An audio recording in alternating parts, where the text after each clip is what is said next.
I've been researching health issues a lot of years. I've written on not only diabetes, but Alzheimer's, cancer, and heart disease. So those are all I've published books out there. Some more recent ones are ebooks.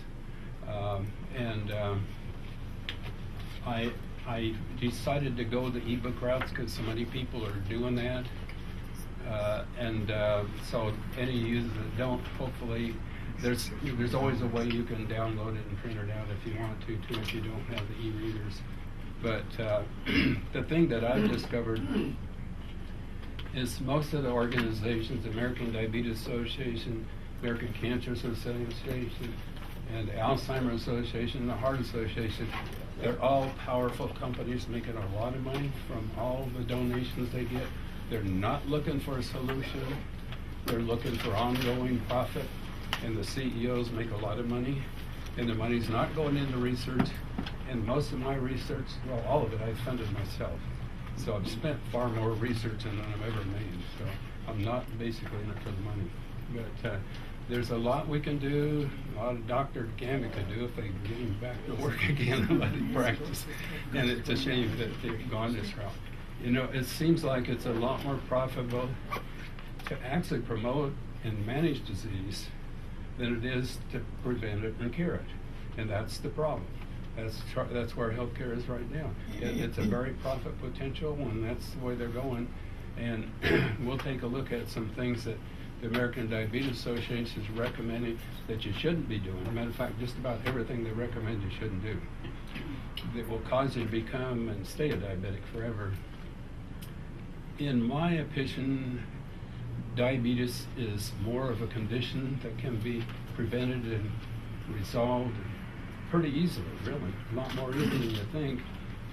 You don't have to become a diabetic and remain a diabetic, but as long as you follow the recommendations, you're going to. And you see that a lot of the recommendations they make are because they're getting donations from organizations just like the sugar industry, aspartame, sweetener is far worse than sugar, high fructose corn syrup is as well. And all these organizations donate money to them, so they promote whatever they're paid to promote, basically. So there's a lot of, and so they want to stay in business forever. You know, there's no money in curing disease. And if the epidemics went away, then their job would go away, and so they want to maintain their job, so that's what they're really focusing on. And so this pretty much, the front cover pretty much spells it out. Reversing type 2 diabetes and removing fat. Well, the reason I included the removing fat because most people find that they're both a metabolic condition. If your metabolism is too low, you're going to put on weight. All that sugar is sitting out in your bloodstream, not being burned up, and then it's creating damage. And we'll talk about the damage that sugar causes when it's out there. So that we're looking at doing both, you know. And you find that most people, once they get their metabolism up there, they'll start losing weight as well as burning up all that sugar. So it's not sitting around your bloodstream creating damage to yourself.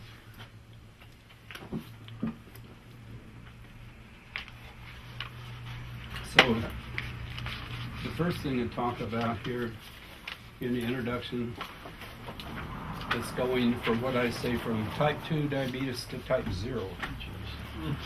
In other words, you're no longer a diabetic. You're ex-diabetic, you don't have to remain a diabetic, period.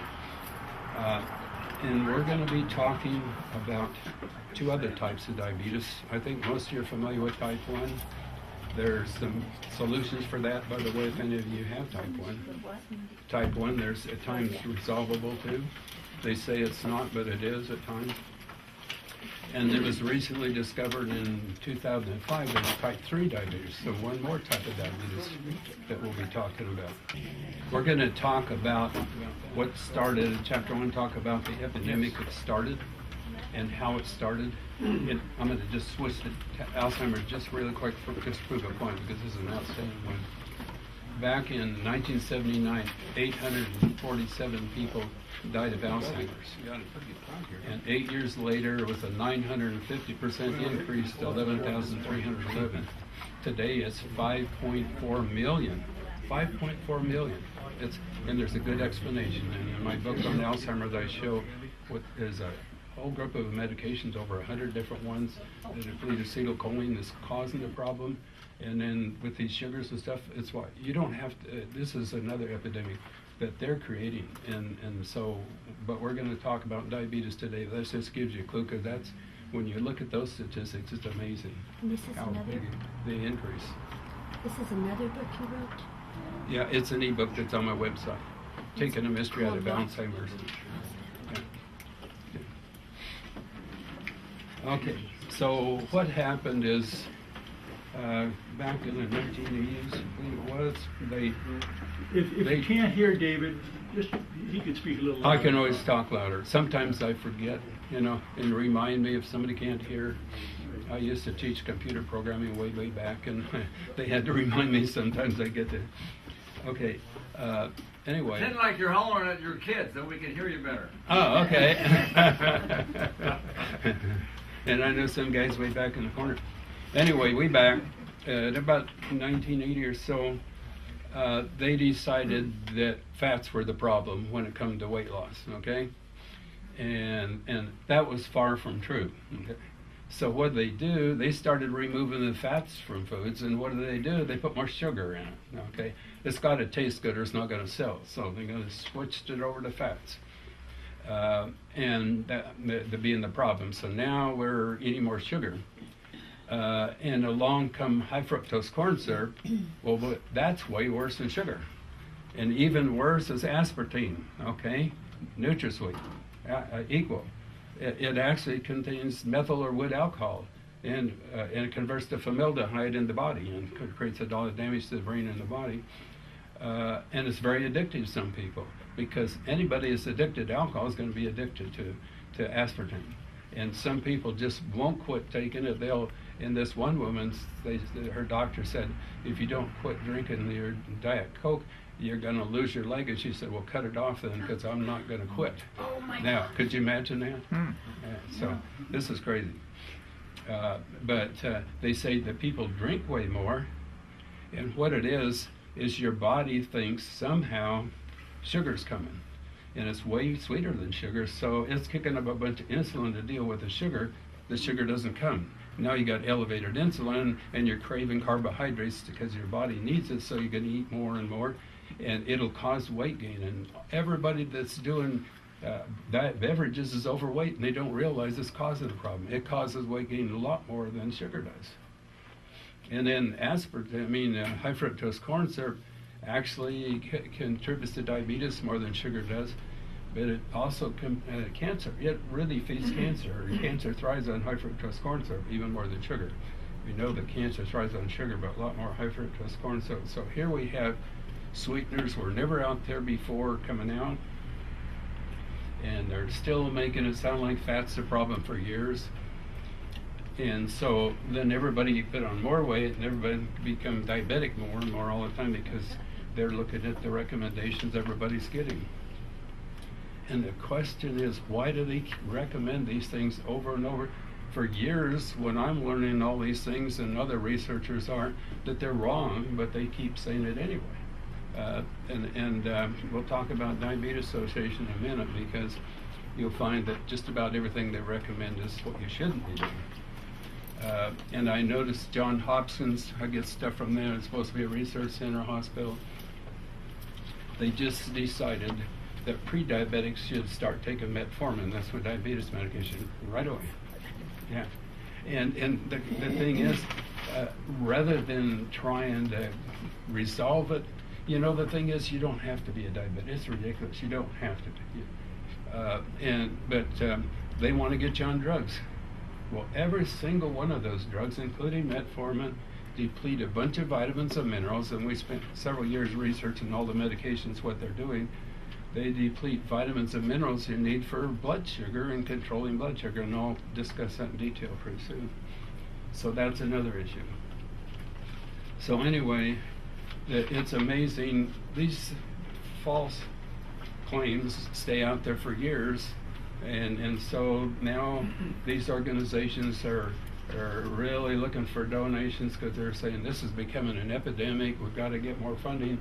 The CEOs make huge salaries. They're nonprofit, but that doesn't mean they are going to make a bunch of money. The money just goes to the people in the organization that want to keep earning huge salaries. And so, and a nonprofit can spend as much on the salaries as they want to, and it's still nonprofit. They don't have any left over to do funding because they're spending it all on the salaries. So, and of course, if they really did the research, they'd be out of a job pretty soon. So they don't want to do that. So it's non-productive, really. So anyway, that's how this can come about. And I say diabetes epidemic is man-made, money-motivated. David, it would help if you tell them what page you're on. Oh yeah, excuse me, page 2. I got some subtitles here.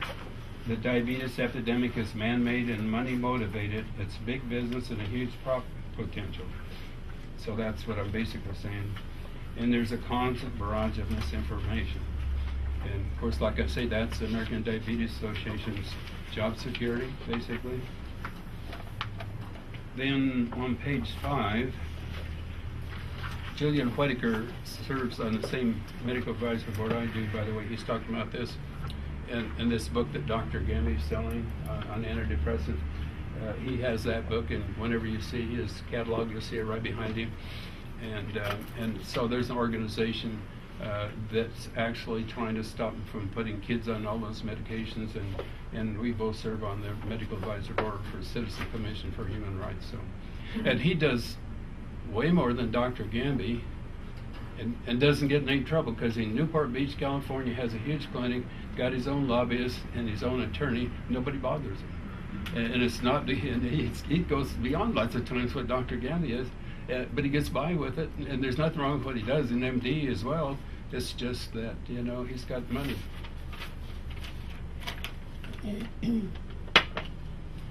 So anyway, he's in Newport Beach, California, by the way.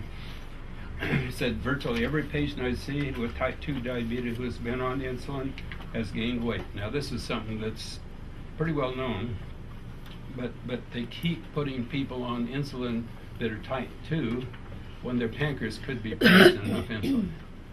And there's ways you can prevent that and manage your sugar so you don't need it. But what happens is your pancreas quits producing insulin because the hypothalamus said, oh, there's plenty of insulin out there because you're taking insulin. And so the pancreas quits doing its job because it figures it doesn't need to. And we're going to learn when we get into type 1 a little bit that there are ways that sometimes you can restore the pancreas and get the beta cells that create insulin again. And this is something a lot of people don't know, but there are cases where it's been able to take place, and I'll talk about that. But anyway, he stopped his insulin immediately. Now, he was on 100 units of insulin. That's a high dose. Said we stopped him immediately. There's no way that he could have done that if his pancreas couldn't produce insulin. So that means they're putting him on it when they should have never put him on it. He said he gained over 100 pounds, and he lost that weight in the following year, but it took about a year to do that. And he said insulin therapy in the obese type 2 is a disaster. And I just happened to know of an individual. I found out just recently, I hadn't talked to him for a long time, that he just had his leg amputated because he was on insulin and diabetic medication. And he didn't like taking them all the time because it was making him heavy and putting on weight. So he quit taking anything, and then he injured his foot a little bit, and he got gangrene and had to remove his lower leg. And it didn't have to happen. And this is the sad part. There's so many that don't. And diabetes can be degenerative in so many ways. It can affect all your organs and your brain and your heart and a whole bunch of things because of the complications associated with it. So we want to get rid of that problem and resolve it, really. That's what makes it worthwhile, really looking at what we need to do. Page 8. The problem with the American Diabetes Association's recommended diet. There's a Dr. Diana Schwartzbein. She wrote the book Schwartzbein Principle. and she specialized in endocrinology and metabolism. So these are things that to do with your hormones, and diabetes, and your metabolism. And she went to work for a clinic, and she discovered that the diet they recommended, the American Diabetes Association's recommended diet, causes diabetes. And she said they ate a perfect ADA breakfast, a bowl of shredded wheat, non-fat milk, a banana, and a glass of orange juice. By the way, non-fat milk has got a higher glycemic index than whole milk does, because the fat slows down your glycemic index, so it's not going to spike your blood sugar as much as skim milk would. These people, blood sugar actually went over about 100 to 200 points after the meal, far more than they should have, about 10 times what they should have. And yet here's a clinic that's dealing with diabetes, people that are getting, and they're actually giving them a diet that doesn't make a bit of sense, that makes their blood sugar spike. And one of the things I talk about, different diets that you can take and stuff, but if you test your blood sugar, I recommend you try some things and then test your blood sugar later, a couple hours, and see where it is, and it won't take long to figure out what's working. And you can get your blood sugar where it should be and maintain it without these drugs. And like I mentioned before, these drugs actually cause insulin resistance because they're depleting everything you need to produce quality insulin. Your insulin quality goes down, and that causes insulin resistance because it can't do its job. It doesn't have a lot of the minerals and vitamins that it needs to produce insulin. And metformin is one of the popular ones that does the same thing. And some of them, I won't mention a name, but there's a doctor around here that wrote a book on it, and I met him at the University of Oregon a while back at a diabetes thing, and he shared his book and I shared mine, but I read his. It's a small book, but it was scary. And he's over different organizations and promoting the American Diabetes Association, so they promote him. But he's talking about how you got to put a whole bunch of X's all day when you're eating things, keep track of it. Maybe wake up at 3 o'clock in the morning, keep track of what your blood sugar is in the middle of the night. And he said, I want you to realize this is difficult to control your blood sugar. Recommends taking maybe more than one diabetes medication, sometimes insulin, and also a statin drug for cholesterol. Now, they came out with that several years ago. Well, the majority of the people that were on that board with them, the National Institutes of Health, were paid by pharmaceutical companies that are producing cholesterol medication. So now they're saying, and that's like poison in my opinion. God didn't create bad cholesterol, never did, and low density is every bit as important as the high density. They both have important functions. So anyway, the American Diabetes Association recommends, what they said is a while back, that all carbohydrates are equal. It's just the total that counts, which is totally false. In other words, the amount of fiber in a food makes a big difference, and they say it's even sugar's not any different. And that means if that's true, then if you're drinking aspartame in your diet beverages, you're not getting any calories, so then you can drink all you want. and Monsanto promotes them and donates money to them, and so they're promoting them as well. It doesn't make a bit of sense that it actually contributes to diabetes, and yet they're saying that's okay. So you can see what they're doing, they're staying in business and they're really promoting themselves.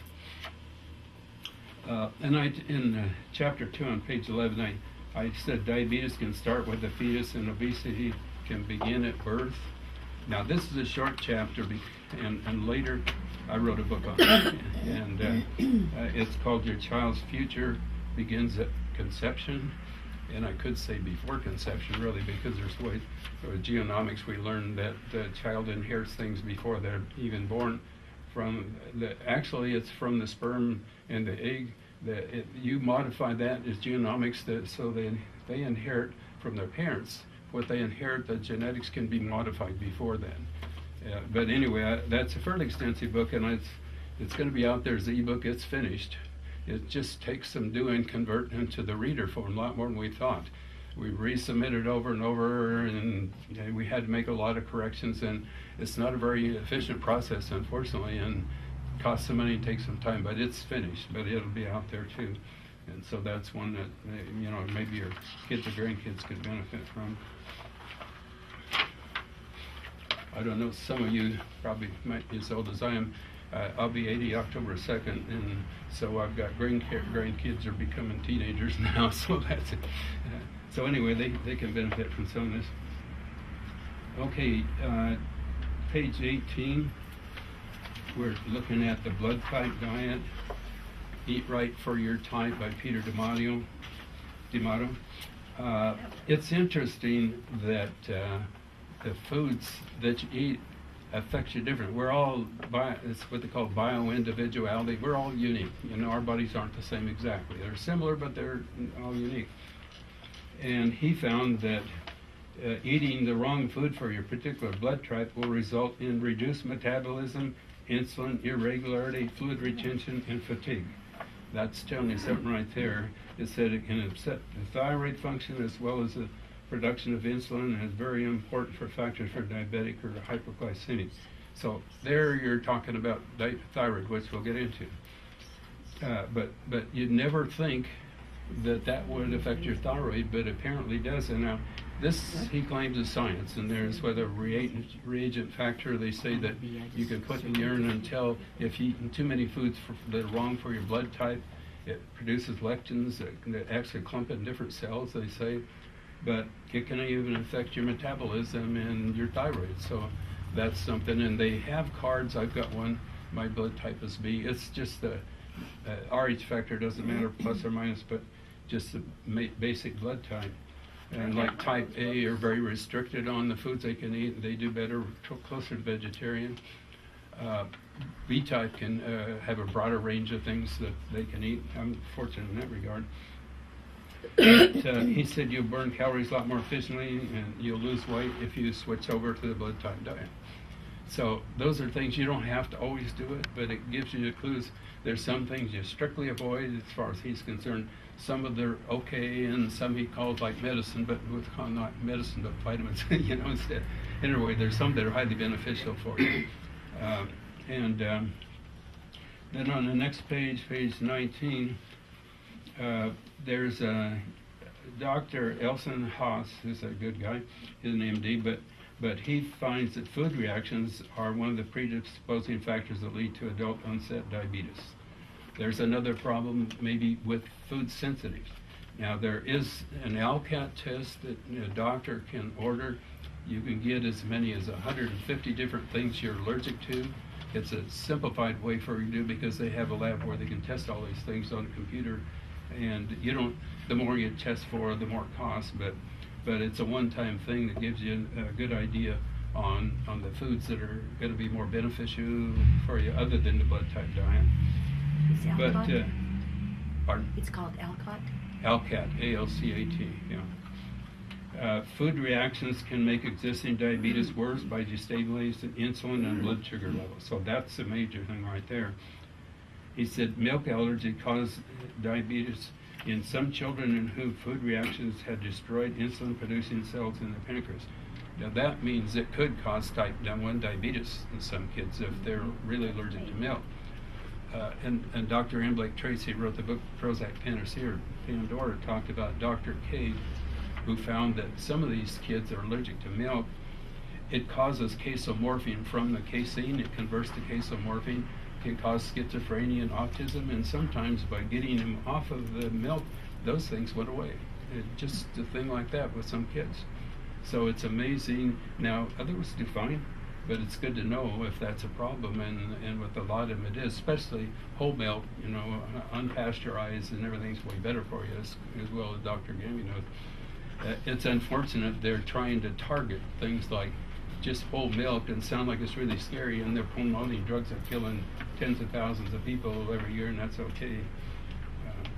And I always look at it, anything is beneficial for you, God probably created it, not man. You know, he's not in it for the money.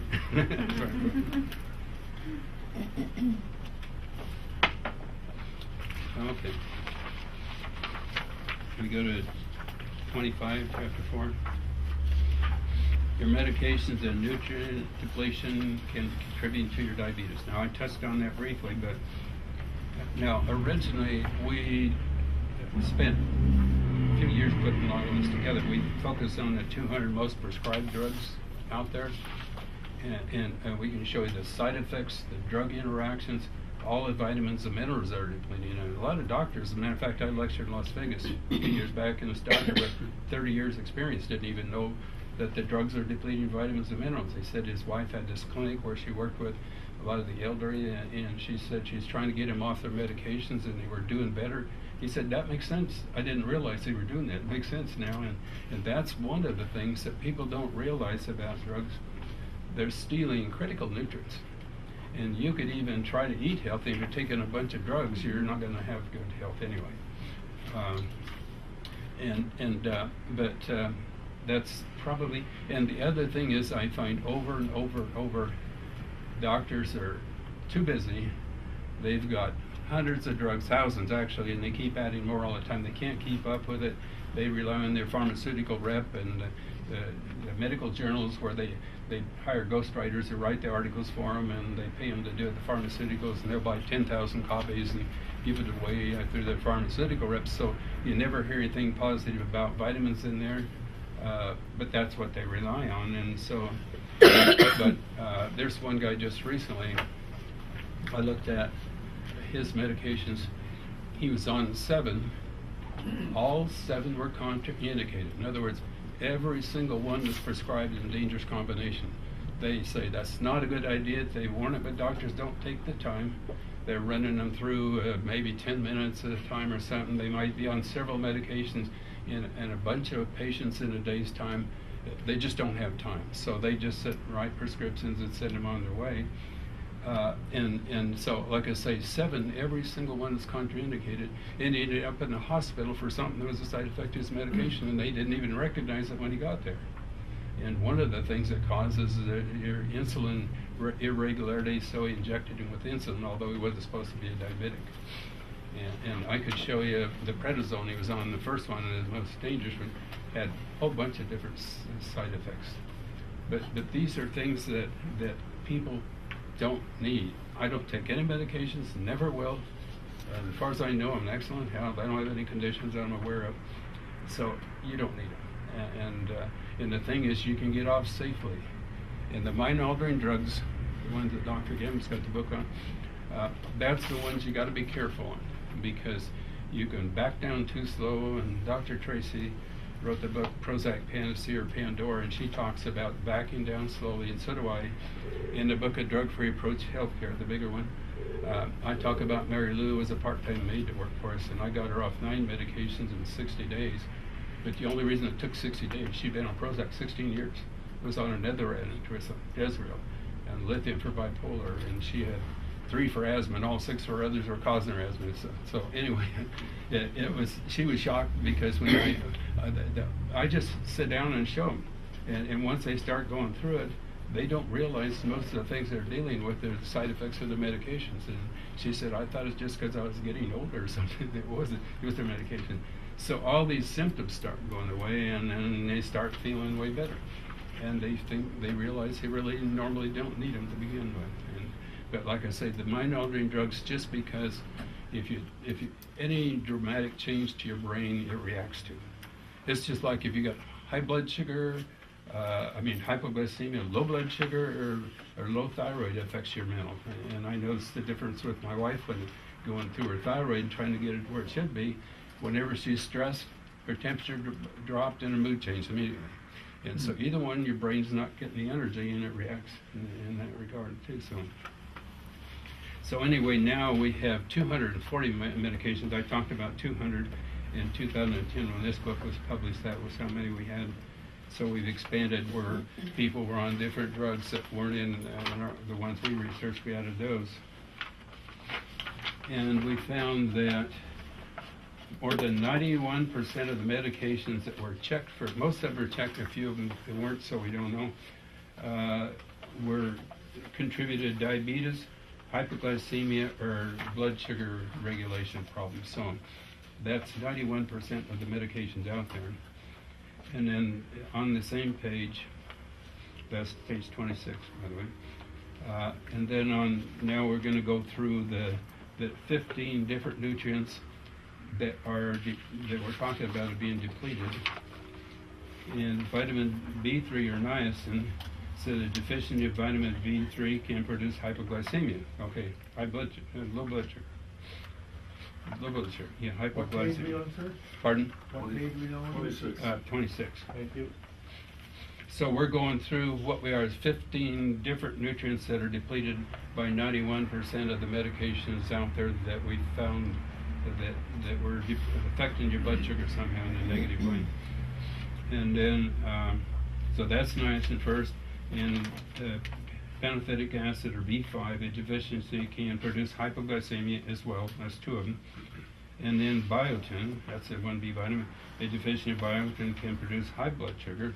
Okay, so that's the other one. In vitamin C, there is increased need for vitamin C. That's on page 27, especially in smokers, diabetics, the elderly, people under stress, and allergy sufferers. Vitamin C may slow or prevent complications from diabetes. Okay, so that's important. Here's another one. Vitamin D. A deficiency of vitamin D increases insulin resistance, so it's causing insulin resistance, which contributes to type 2 diabetes.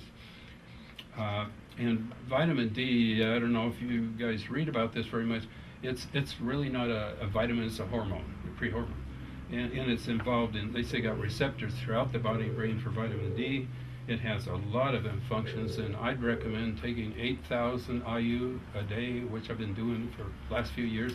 Dr. Mercola, some of you guys familiar, he used to say 5, now he's up to 8. So, but it's just really, really important vitamin, and it's inexpensive and easy to come by. But you want D3 because D2 is not the one you want. There's a lot of difference in it too. So.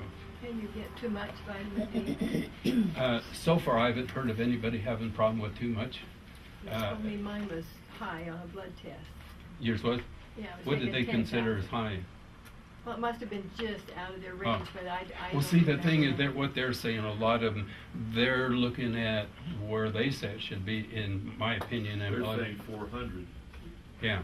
Yeah, they're saying 400 Yeah. is the Now, normal see, range. in a lot of your vitamin supplement, I think she's talking about the vitamin D in her blood test. Yeah, You yeah, take the blood it's test. a blood test that can, but you're right. There are a lot of the vitamins. Centrum Silver, okay? You probably saw that commercial. Centrum Silver, tested on 10,000 doctors. They found it reduced cancer by maybe 10%. They could manipulate that and come up real easy. It's nothing but a placebo. Life Extension's got what 2 per day vitamin is that expensive, and it's got several times as much as everything in it. But now, and it's produced by Pfizer pharmaceutical company, which tells you something. The other one is Bayer, is 1 a day, and that's another pharmaceutical company. So those are the ones you hear all about and promoted all the time, because they don't make money on vitamins. They make money when you're sick and take all the drugs, and so You can take too much, but it's hard. yeah. They're recommending in some cases 10,000 units a day. But if you're taking high dose more than 5,000, you should probably do a blood test once or twice a year, just to make sure because everybody's different. And the best way to get your vitamin D is take it with the biggest meal of your day. Yeah, they Lots of say fat. that The you higher the absorb fat it better. content of the meal, the better your vitamin D absorption. Sometimes like 50%. What is the Yeah, I've heard difference? that you're right. If you eat it with a meal, especially with fats, you absorb a lot more, because some people were higher dose and it wasn't bringing it up in their blood, and yet when they did, why, it absorbed better. Well, also, we're in the northern hemisphere, you don't get as We much don't get much sun, so sunshine. you need more vitamin D Yeah, to make up for it. that's true. You don't get any vitamin D from sunlight in Oregon, this part of Oregon, until the middle of May. And it's only the midday sun that gives you vitamin D.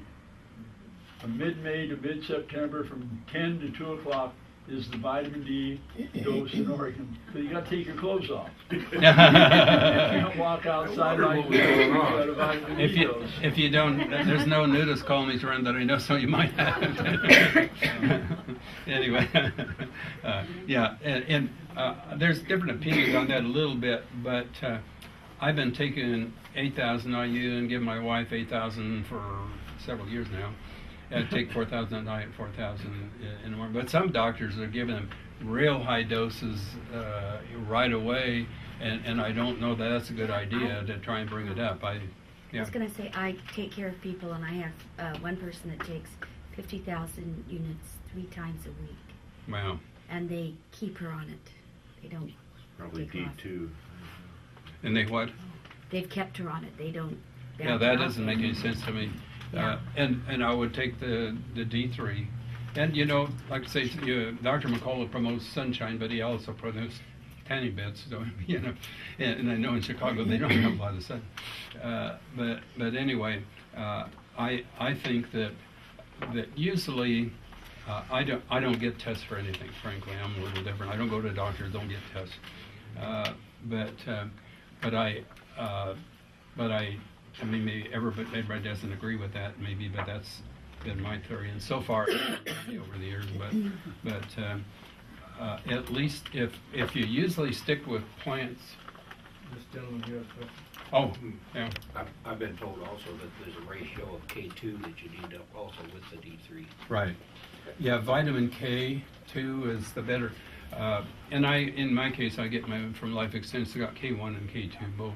But if you have vitamin D and magnesium and vitamin K along with the calcium, it's going to go to your bones where it should. And otherwise, a lot of people are taking calcium and it's calcifying their arteries or somewhere in the body is forming calcium and spurs and different things. So that's one thing it's good to take vitamin K for that reason, and I do it all the time. Sometimes you get some from your diet, but I don't. The K1's mostly from green leafy vegetables and stuff, but K2 is the one that I do. So I sometimes you can just get a whole bunch of organic stuff and spend a lot of time putting it all together and figuring it out, but it's hard to do, and it's hard to find year-round everything. So I rely on supplements more. But I'm looking for all natural things like alfalfa and different things that I take, and chlorella, and I take a lot of natural stuff. But the closer to nature, the better, in my opinion, whatever you do, because you can't hardly get in trouble that way, very rarely. And of course, a lot of herbs are what they call adaptogens that are good for a lot of different things. So anyway, we talked about vitamin D. Vitamin E is the next one at the bottom, 27. Improves insulin sensitivity, reduces blood glucose levels, and often lessening insulin requirements. So that's another one that's important, and it's good for a lot of things. Now we're talking about. How much? Pardon? Vitamin E. I've always never been. I take 1,000 IU myself every day. Okay, so 400 twice a day is going to be. That should be fine. Yeah. And a lot of formulas have real low dose comparison. Yeah.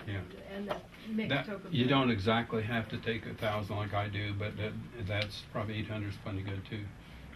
But vitamin E has a lot of important functions too. So vitamin K, which we just talked about on the next page, 28, a deficiency interferes with insulin release and glucose regulation in ways similar to diabetes. So they're showing that vitamin K does help with diabetes as well. And CoQ10. Now that's one that's really important for your mitochondria, energy, and all your cells, your body, your brain, and it depends on the function of the organ. The heart has a lot more mitochondria. The brain has a considerable amount too, because that's what produces our energy. And CoQ10 is a major molecule for producing energy. And guess what? Metformin, along with some of the others, are depleting coenzyme Q10. And so that's a concern, and we find a lot of them do. And I'd say probably the majority of medications deplete magnesium. Magnesium is probably is the most important mineral out there that I'm aware of, and it's probably about 300 different functions at least that it's involved in, and there's a liquid magnesium that I use sometimes for my wife. If she gets a headache, usually in 5 minutes or less it's gone. If you get a muscle spasm, the same thing, because calcium makes your muscles contract and magnesium makes them relax. And it's like a millionth of a micron in size, super small, so it can get right through to the brain or wherever really quick. Some magnesiums don't absorb as well. Yeah, you do. The liquid magnesium, you take it orally? Yeah, Or it's rub it on the skin? orally. It's from Water Oz, Idaho. And they've got liquid, all kinds of minerals. They've even got liquid gold, which is good for your brain, by the way. But it is, like I say, you can take it otherwise, but sometimes it'll cause diarrhea if you take it real high doses. And some of it doesn't absorb very well. But they say most people are deficient in magnesium. And there's one doctor said that when you're young, you have about 3 times as much magnesium as calcium. And they're recommending twice as much calcium as magnesium in most of the formulas. I'm saying the other way around. I would say more magnesium, because that's the one that's hardest to get in, or the most deficient in. Excuse me, and it helps produce energy, just like CoQ10. Magnesium is real important for your energy in the body too. So. How much CoQ10 do you take? Pardon? How much CoQ10? I would say ubiquinol. ubiquinol. 8 times as effective as regular CoQ10.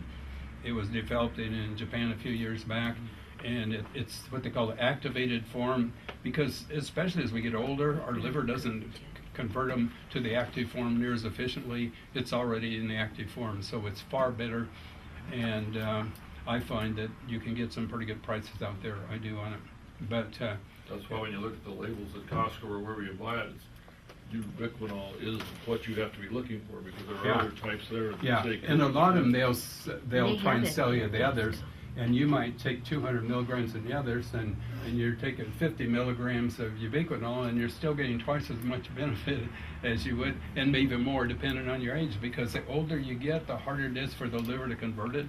It's an 18-step process to convert coenzyme Q10 in the liver, and takes several vitamins and minerals. A lot of times not there too, so ubiquinol is the way to go. How do you spell that again? ubiquinol, ubiquinol. And how much were you saying was the, for ubiquinol? I'd say probably 50 milligrams once or twice a day, but if you've been taking medications that are depleting it, I might take a little more even to build it up, yeah. But if you're taking ubiquinol, you don't need as much. How much do you need? Oh, there, yeah. How there you much go. do you need? You muscle tester Dow's. Yeah. He could talk all day and not get just what you need. You need to learn to muscle tester Dow's. I know Megan that used to work for me. Her mom worked for you, and she used to do that. She got me a book on it once. But it seems to work. It's sort of like, apparently God provided different ways for our body to communicate with us and let us know something that in case we don't, And prayer, I just rely on that all the time, and I get a lot of help on what I'm doing. But that's one way that we can communicate with the body. Yeah. I want to go back to that metformin, because I belong to Life Extension, and they had a big article on it last year. Bill Fallon promotes metformin over and over for everything you can think of. But guess what? He's the co-founder, right? I've been belonging to Life Extension for a lot of years too. He talked to spending 31 hours in emergency room thinking he might have to have a bypass surgery. And he thinks cholesterol, you got to get it as low as you can. And he's promoting metformin for different things. I don't agree with those. They have a lot of good stuff out there, and they get a lot of research, but he's got some of these ideas that I totally don't agree with. But one of the things he talks about, metformin for cancer and metformin for all kinds of stuff. Well, especially for the diabetes thing. Yeah. He said that, the article was Yeah. metformin, the one drug I agree with that everybody should take. Yeah. Well, I'd say if you're going to take diabetes medications, that's the one that's been out there the longest, probably the safest of the diabetes medications. But I still don't think you need it. And when you look at the vitamins and minerals it's depleting, it's obvious you don't need it, in my opinion. And I don't want to have to rely on any medications. What if you have an emergency and you can't get your medications like some people? You never know whether it's going to be a flood or strike, or a lot of different things could happen, and you can't. If you don't have to have all these drugs, you don't have to worry about it. Otherwise, you're panicking. What can I do? I might not get my medication. Anyway, that's my opinion. But I know he's got some ideas I don't agree with, and so that's just one. Yeah. About the metformin, does it act on the pancreas the same way that insulin acts on the pancreas? Is it what I'm asking, is it very similar to insulin in the way that it acts on the body? Were you going to say something, Jay? Well, metformin increases your insulin sensitivity. Right. And so it helps keep your blood sugars under control that way.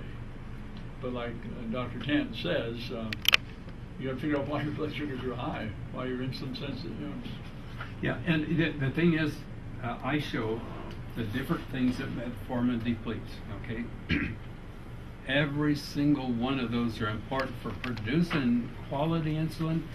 If you look at it logically, why would you want to take a drug that's depleting what you need to produce quality insulin? How's it? And see, these drugs suppress symptoms, and they're doing things in an unhealthy, unnatural way to meet a number.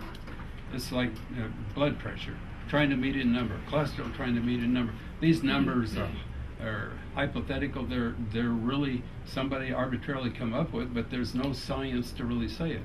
They'll try and drive your blood pressure so low that you'll almost pass out and you'll get dizzy and all that, and you're going to be super tired. Your brain's going to suffer, and cholesterol trying to drive it so low.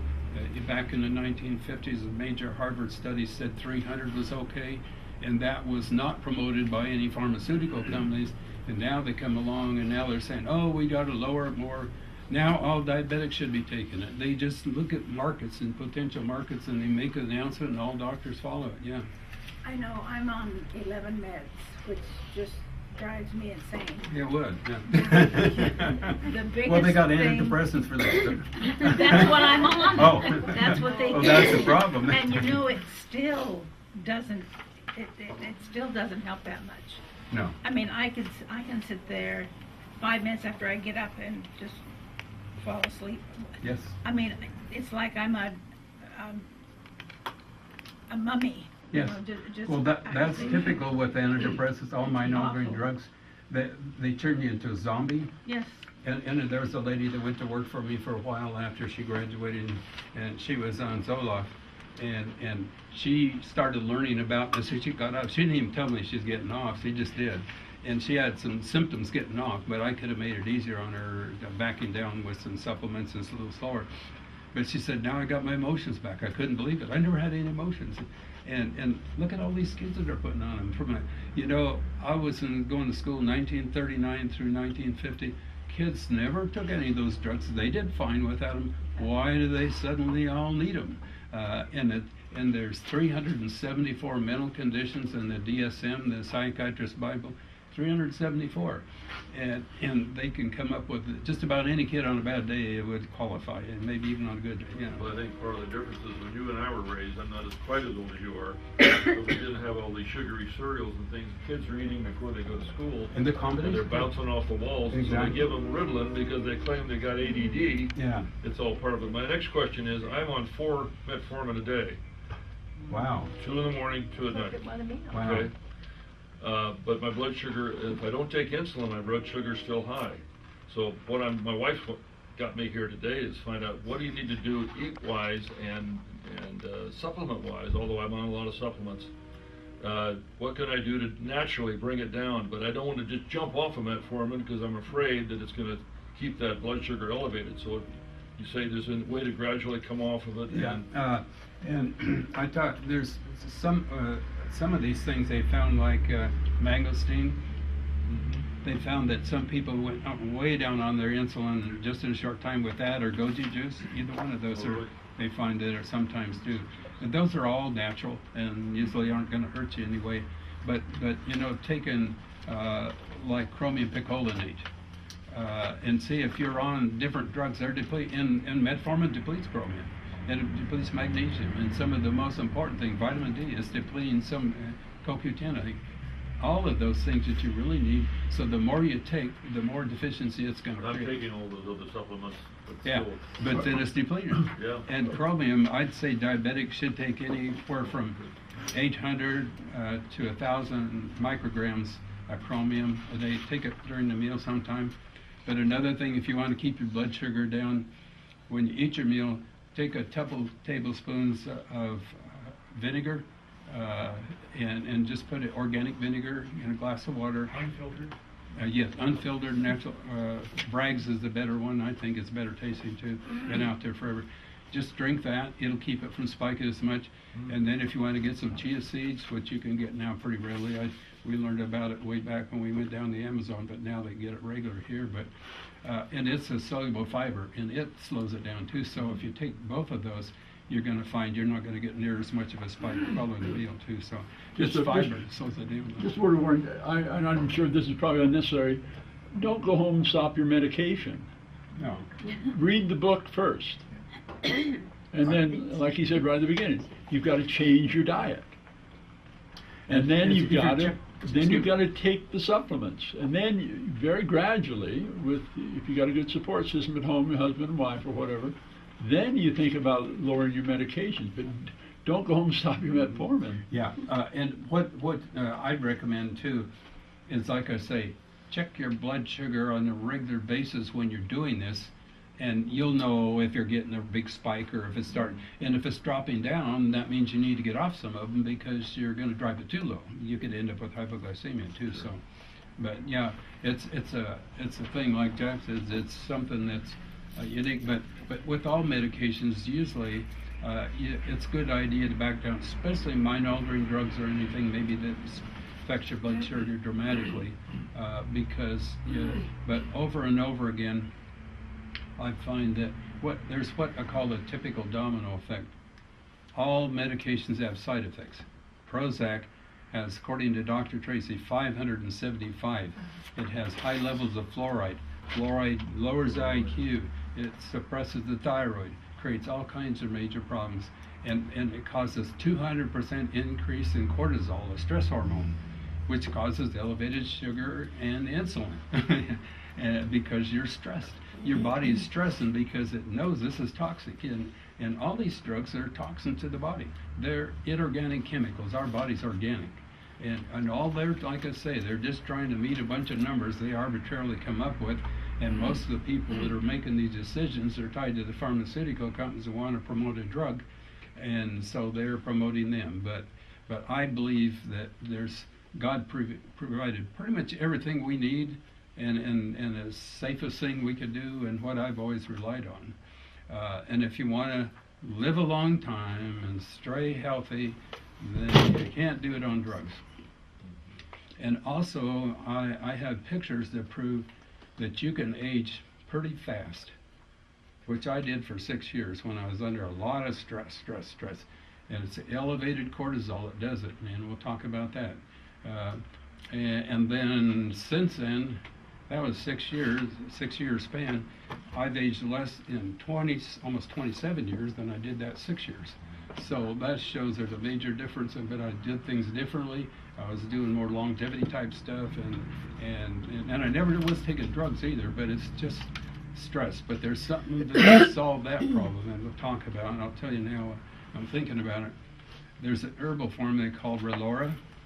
That's philodendron magnolia. I will talk about it. It's in my book, by the way. Relora. It lowers cortisol, the stress hormone, and increases DHEA. They found that cortisol damages the pancreas, and DHEA helps heal the pancreas. So that tells you something right there. And it's something that's just an herbal formula that's out there that we can all take advantage of too. And How that's do a you big spell that, doctor? Relora, Relora. Page 34 in the book. Okay. Is that the book? So we'll be getting that shortly. Yeah. So anyway, let's see, CoQ10. That's still on page 28. It's beneficial for treating diabetes, and a deficiency has been linked to diabetes. And the main reason is it's a major energy molecule, and two things that have a dramatic influence on your blood sugar level is your mitochondria, the energy it's producing. CoQ10 is a major energy molecule, of course, also magnesium is as well. And then the thyroid function. Now, it's just like if you're turning up the thermostat in your house, it's up, we're going to burn a lot more electricity. If it's down, you're going to, well, in this case, we're talking about blood sugar. But if you got a lot of blood sugar out there, it's not being burned up, you're going to have elevated blood sugar, high A1C they call it. And that's just telling you the damage that's done to your red blood cells from the glycation, cross-linking of proteins and sugar. And while I'm thinking about it, so I don't forget, there's also sorbitol. Now you see that in diabetic candy sometimes. The body has an enzyme called aldose reductase, I talk about in books, so don't worry about it, that actually converts sugar to sorbitol. Sorbitol damages nerves. It penetrates nerves, attracts water, causes damage. And then if your thyroid is too low, you got leaky blood vessels. It causes edema. Now there's more water between the combination of damage your nerves, and that's what causes a lot of diabetic neuropathy, so that they end up with amputation. Yeah. I have that, but I don't have never taken sorbitol. Well, You talk about that in yeah, the book? yeah. I say the sweetener in some things, and they use it for diabetic. Do not use any Oh, sweet. well, the thing is, your body it adds 4 hydrogen molecules. And vitamin C is really good for that, because vitamin C started out as sugar. They removed 4 hydrogen molecules and turned it into ascorbic acid. Well, your body's, instead of that, is adding the same thing, hydrogen, 4 molecules of hydrogen to sugar, and turn it into sorbitol, which damages the nerves. So that's when you have elevated sugar, sometimes it happens, and you get the cross-linking, the damage to the proteins like the red blood cells. So you don't want to have a lot of blood sugar running around. It's not being used. Yeah. Taking vitamin C in the form of ascorbic acid may not be the best way. No, I agree. I use the buffered C with bioflavonoids, and it lasts longer and it's not as acidic. And you want to keep your pH up higher, and ascorbic acid is more acid. So Is that ester C? What is that? yeah, ester C, same thing. Buffered C is just cheaper. It's like a generic version, so it's same thing. It's just Yeah. powdered. You can actually buy vitamin C like in the form of rose hips in bulk from some of the companies that sell natural stuff. I know we can get natural rose hips and get your vitamin C. Yeah, and another thing you can do with the crystallized C or whatever is take lecithin, put it in a blender, and then ionize one of those things that they use for cleaning jewelry, run through there, and it absorbs way better. And they find, and it's you can make it yourself if you want to, and that's probably the best form. But don't be discouraged if you can't. Ascorbic acid works, and you can put baking soda with it, make it buffered, Yeah. and it's a whole lot cheaper. And a lot of times we say, well, I can't afford the fancy vitamin C. Just get ascorbic acid. That's what Linus Pauling promoted, and it works, maybe not quite as well, but if a Chevrolet will get me there, I don't really need a Mercedes. Yeah. So you actually mix the, Just mix some baking soda with it, 'cause I didn't with your think about powdered that. ascorbic acid. That's the cheapest way to do it. Yeah. Like And aluminum they use calcium, mix it buffered with calcium, but yeah. And I'd Pardon? recommend, and where he's talking about baking soda, I'm going to talk about it just for a minute now that he mentioned it. Before they had insulin out there with type 1 diabetes, they used baking soda. And the thing is, your pancreas produces enzymes, and a lot of them are the alkaline enzymes, and maybe that's why, but when your body's too acid, it damages the pancreas.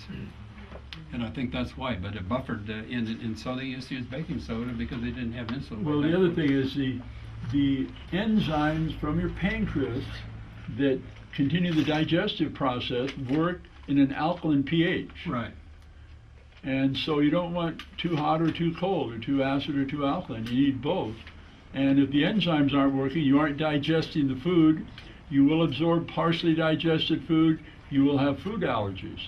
And if your target organ for your allergies is your pancreas, that's why, like Dave said several times, well, gee, milk caused diabetes in children. Oh, I wonder why. And if you look in the Dangerous Grains book, you see diabetes is very often a caused by gluten sensitivity.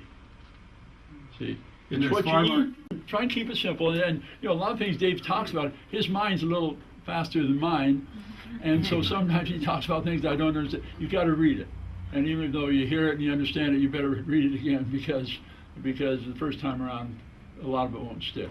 And that's the reason I decided to go this route, because I tend to maybe talk too fast for some, and they want to figure out how to spell something or want to repeat something, and I think, well, this makes it much simpler because it's in here, and I try to simplify everything I write, and I hope it's logical, makes sense. I try to do it, make it user friendly, but it's when I'm covering a lot of information, it's so much easier this way than it is to try and take a bunch of notes and make sure you got it all, because it's really difficult, and I run into that quite often, yeah. Can you comment on I noticed in your book here, on non-aluminum bicarbonate of soda, baking soda, non-aluminum? Yeah, Bob's Red Mill has aluminum. You can get it in health foods. Bob's Red doesn't have aluminum. Aluminum they put as anti-caking agent, and you don't want that. It's in salt too. If you get regular table salt, they put a little bit in that too. Dr. Gambee has salt here that does not have that. Yeah. The Himalayan salt. Yeah, and there's Celtic sea salt, and there's Himalayan salt, and I've been taking a teaspoon of Celtic sea salt for about 25 years. First thing in the morning. What about the Redmond salt? Have you investigated that? I looked in it once, but I just kind of got in to do the Celtic salt. It's an area in France and Brittany, they call it, where they got 1,000 acres of clay marshes and ionized minerals through that clay, and it's got about 80 trace minerals. It's got sodium, potassium both, which is critical. And Dr. Bat Mangalich says, if you don't get enough salt, you're never going to control your blood sugar. And yet, look at everybody's trying to avoid salt. So Well, salt has an important function, but you need the sodium and potassium. It produces energy. You got sodium, potassium pump that gets nutrients in the cell and toxins out. But if you got sodium only, it ends up in the cell where it's supposed to be potassium, attracts water, causes fluid retention, you're swelling, and you got edema. And so they pretend like salt is all bad. All of our cells are in frequencies and all, and they can actually come up with formulas of herbs that match the cells and a lot of stuff. So I don't mean to discourage questions, but I'm afraid if we ask a lot of questions, Dave will never get through his presentation. What kind of salt And the is questions are fine, but maybe What kind of a lot of the salt? answers are in the book. Celtic. And so let's let Dave finish what he wants to talk about and get through the book, or we'll have to send out for lunch. Okay, we'll try to keep going. Now, chromium. Now, remember I said chromium picolinate is good to take for, well, these metformin, these are depleting chromium, by the way. Chromium assists in the treatment of diabetes and hypoglycemia. The deficiency symptoms parallel those of diabetes. So now we're talking about drugs that are depleting chromium as well. So that shows you something. Magnesium is the other one they deplete. Magnesium assists in the metabolism of sugar. That's on page 29. A magnesium deficiency often synonymous with diabetes. Okay, that shows you how important magnesium is. Manganese, that's a trace mineral. A deficiency can produce abnormalities in insulin secretion, impaired glucose metabolism, and pancreatic damage. So that's a trace mineral. Now there's some that are major minerals like magnesium, and this is a trace mineral. They go by micrograms rather than milligrams, usually on trace minerals. Potassium depletion, we're talking about potassium can produce glucose intolerance. See, that's potassium is the other thing that's in the natural sea salt that's not in regular salt. The thing that goes with the sodium to run that pump that works in your brain and too, it produces energy, by the way. And then we got zinc. Zinc is a constituent of insulin. That means you need it in insulin. Right? A deficiency can produce propensity to diabetes. And carnitine reduces the health risks associated with diabetes. A deficiency can produce impaired glucose control. It helps you burn fats, by the way, carnitine. Glutathione, that's probably the major detoxifier in your liver. It's really important. A deficiency contributes to oxidative stress and plays a key role in worsening of diabetes. So anyway, that's, and the thing is about glutathione, you can't usually take it directly because the liver tends to break it down, but there's something called N-acetylcysteine that the body can convert, and that's to glutathione, and it does too, but I think I talked about that too. So. Okay, page 32. Anybody cook with a microwave, by the way? Any here? Okay, we'll talk about that. Microwave cooking is the one that you want to do. Throw it away, give it away, your worst enemy. Never, don't. Never cook in a microwave. But we haven't for years. But way back when I didn't know better, we did. They've done research studies on it, especially in Russia. They found there's a 60-90% decrease in nutritional value in cooking in a microwave. It denatures proteins, yeah. we used to feed orphan lambs, and we used to always warm the milk on the stove just regularly in a pot. And one year we thought we'd save time and cook it in the microwave.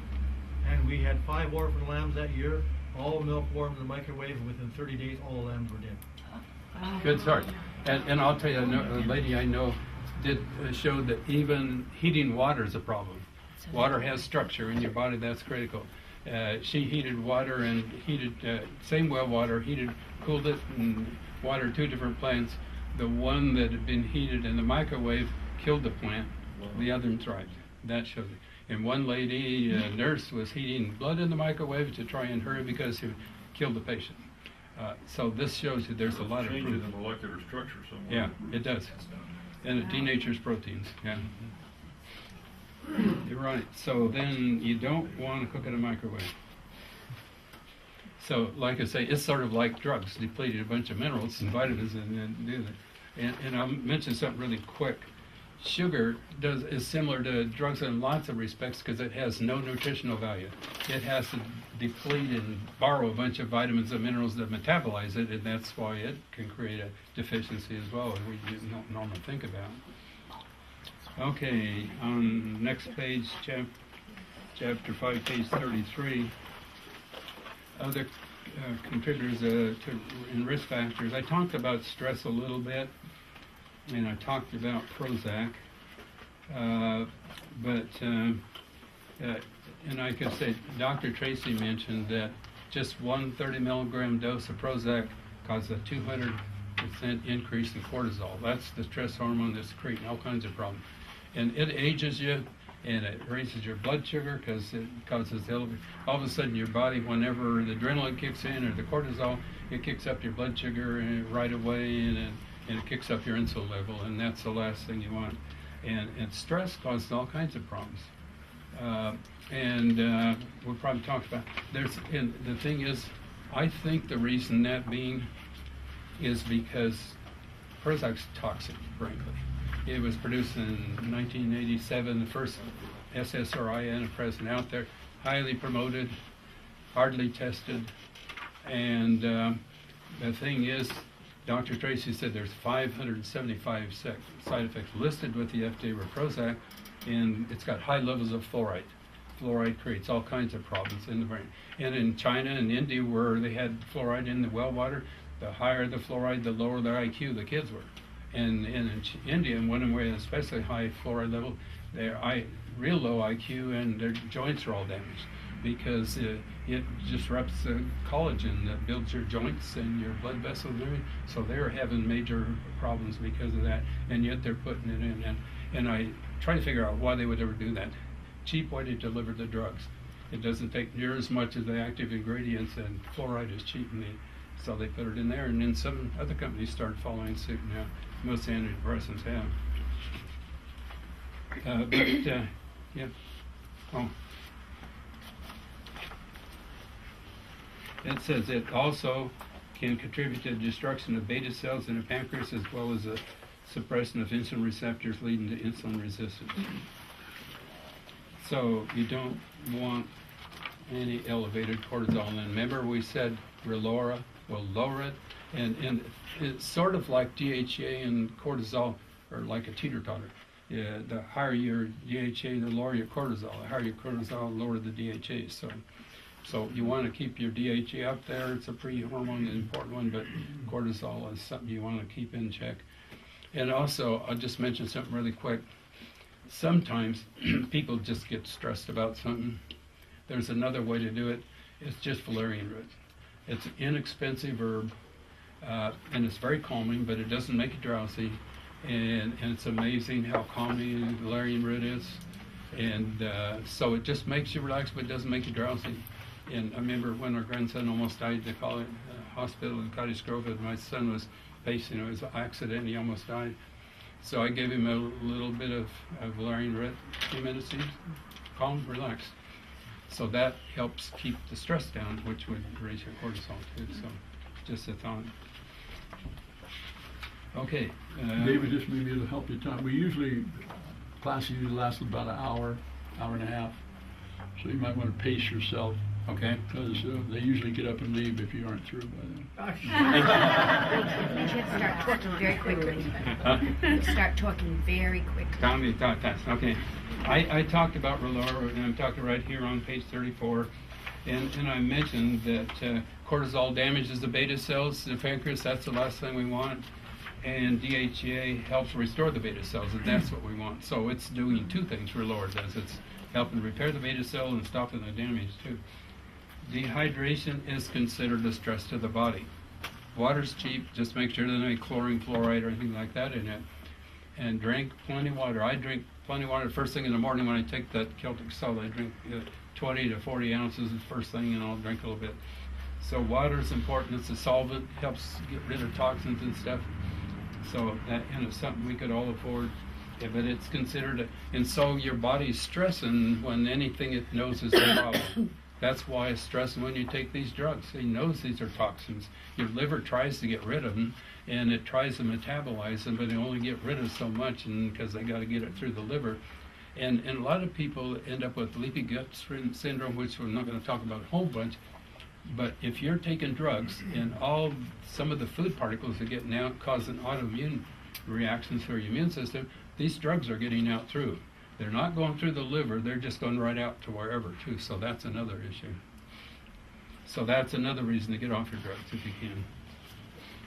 Okay, inadequate sleep. They did a study and they found that in a period over 8 days, any of the people in the study got less than 5 hours sleep. They were 40% less sensitive to insulin. So just not enough sleep can cause insulin resistance. And I remember in studies before where they found that people gained weight and ate a lot more if they didn't get enough sleep too. Sleep is important, especially the REM sleep, when you're resting and getting the most. And guess what? One of the side effects of Prozac is you don't get that REM sleep. So that's another issue, and REM sleep is critical. You know, some people used to think that they could get by with, they brag about getting by with 4 or 5 hours sleep. They're thinking they're getting a lot more done. They're usually not as efficient, and their health takes its toll down the line. And I know some people that got into health just because of it. They almost ruined their health by spending too many hours working because they thought they were really getting a lot accomplished. And they say that caffeine is, you know, bottom page 35, is responsible for depleting 8 and 36, over half of the nutrients listed as necessary for blood sugar control. So that's something else to consider. So that's why they say coffee can be a problem. Okay, and So if you drink iced tea, you should be drinking herbal iced tea then, rather than something that has caffeine in it. yeah, a tea doesn't have near as much caffeine as coffee does. And herbal iced tea, there's decaffeinated iced tea too. And there's a lot of things I've run in that tea is beneficial for. It's an herb, it's one of God's creations, but it's probably good to keep the caffeine content down if you can, especially at night. I recently read that caffeine coffee used as an enema helps the body produce glutathione. Yeah, that's an intestinal thing, and what it does. Yeah, I've read that too. I have a different solution. I don't know if I'll get into it, but I do in my cancer book, and it's free. That's an example on my website, drtanton.com. Taking the mystery out of cancer. It's so important that I'm giving it away, and you'll find stuff you never heard on cancer, I guarantee. And I talk about how to solve that in a different way. So, Say your website. It's on the back of the book. just drtanton.com. drtanton.com. So a lot of this is really, one of the keys is keeping your body alkaline then? Right. Okay. Yeah, and it, like I say, just half a teaspoon of baking soda really helps. And the problem is when your body's acid, you're not utilizing oxygen very well, and because your oxygen tries to bring the pH up, but it's being depleted in the process. That's why cancer is a real problem. If you get your pH up, it produces lactic acid, causes acid. Take the baking soda, it gets rid of that acid, which causes the pain, plus it helps convert it back to normal again too. Okay, now I already talked about that on page 37, so we'll go on there. On 39, we're talking about statin drugs. I kind of mentioned that too. Statin drugs are like poison, in my opinion. It's the best way to destroy your liver, your kidneys, your brain, muscle tissue. In my book, A Drug-Free Approach, I talk about a retired professor, bodybuilder, and he was solid muscle, 65, 75 total gone. And he couldn't remember anything anymore. He's a retired professor and bodybuilder. And we looked at what he was doing. He was just taking a beta blocker, cholesterol medication, high dose, and the more he worked out, the more muscle he lost. And his brain was going, and he was very bright before he wrote his own text. So that shows you. If you're on a statin and a beta blocker, then you could have problems. Yeah, and the beta blocker keeps your heart rate down, and when you exercise, it's supposed to go up. And the doctor doesn't pay attention to that. He should have known. And Al worked out 5 times as much as I did, and I wasn't a bodybuilder, and I could do more weight than he could, and I wasn't losing muscle like he was. And when he figured it out, he got off it. He couldn't believe how much better he felt, but he kind of overdid it, I think, and he was out mowing his lawn one day. They said he had pneumonia and died of a heart attack. Well, that was, in my opinion, congestive heart failure, which causes fluid in the lung. Just like pneumonia, if it damaged the other lungs, you can bet it would damage his heart. It was a shame because he was doing better, feeling great afterwards, but it was too late. Are the red yeast rice just as bad as the... Yes, don't do that either. Yeah. Cholesterol is not the problem, it's a messenger. Exactly. It's here to tell you something is wrong about your hormones. And when we shoot the messenger with a statin drug, we just get worse. So read the section in here. Yeah, and there's no such thing as the low density is ever been as important as the high density. They both have important functions. And one of the things you find, if your thyroid is low, your cholesterol goes up immediately. Because what happens when your thyroid is low, your blood vessels become leaky, and that's where you get edema, and you start losing. So the low density is going in and sealing it up so that doesn't happen. And once you get your thyroid where it's supposed to be, the high density goes in, removes the low density, takes it to the liver, converts it to bile. It doesn't waste anything, but they both have important functions. And most of your hormones produce a low density. Your brain's got more cholesterol than any other organ for an insulator, so it's crazy, really. It is, even trying to lower it. Now, please remember that sequence, right? Yeah. What happens? Remember all those different types of cholesterol. There's 2 genetic predispositions. One of them, they have what they consider too high, one's too low. Well, guess what? The one that's too low, they die soon, they have all kinds of problems. Too high, they live longer than anybody. And they said that people get cancer normally have too low cholesterol. The older you are, the higher your cholesterol should be if you want to be healthy. You never lower cholesterol. God didn't make any mistakes. He doesn't make bad cholesterol. Oh my goodness. Okay, we're talking about dangers of high fructose corn syrup. She's a first timer. She hasn't been here before, so she might be shocked. There's some of the things you might say. Yeah, we're all still learning. But anyway, I think I talked about high fructose corn syrup being one of the worst of the sweeteners outside of the artificial sweetener. And it's way worse than sugar, and it stimulates cancer far more than sugar does. Sugar stimulates cancer, but high fructose corn even more. And it says high fructose corn syrup, which has single-handedly contributed to rise in diabetes more than any other ingredient. That's what they say right here in this study. So, and I would say maybe that might depend on regular sweeteners, artificial. I think maybe aspartame is even worse. And by the way, there's 92 symptoms listed with the FDA associated with aspartame. The most common is multiple sclerosis, sometimes blindness, and seizures. It's got excitotoxins. It's got the methyl alcohol, wood alcohol, the worst form of alcohol there is. And they find that when they drink soft drinks with alcoholic beverages, the alcohol level goes up way faster because this is another alcohol. It's the worst alcohol. And yet people are drinking it thinking they're going to lose weight somehow. And this one doctor was a naturopath, he was doing all kinds of things right, except he decided to drink Diet Kool-Aid because he thought, well, I want to lose a little weight.